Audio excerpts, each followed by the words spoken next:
Mheshimiwa Vice President Kalonzo Musyoka amefanya juhudi yake yote, amepambana na hawa watu na hakushindwa. Ningesema alijaribu yake yote.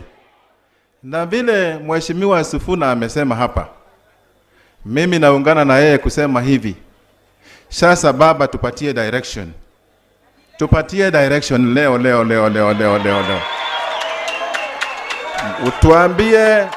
Utuambie kama ni kurudi kwa barabara, tuanzie kesho. Hii maneno imebaki. Mimi ningesema hivi. Ukipatiwa kitu, kwanza chukua. Ila iko ichukuliwe.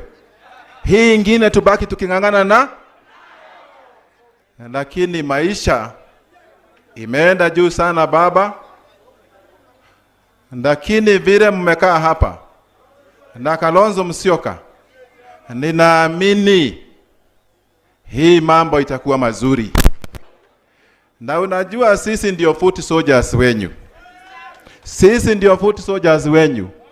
Tunangojea filimbi. Tunangojea nini? Wangapi wamenangojea filimbi?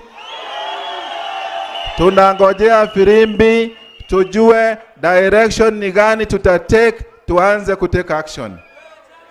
Si ndio? So vijana tuamuke, tuongojea uamuzi wa baba na Kalonzo, tufuate na tuhakikishe ya kwamba wananchi wetu wamesimama vizuri. Jameni, na Mheshimiwa Kalonzo, ningetaka kupitia kwako na wale wabunge wako hapa. Juzi niliona wabunge wako hapo, wabunge 9 ambao ni wa kike. Walisimama hapo, wakaanza kusema wamechoka na kukaa na vijana yao.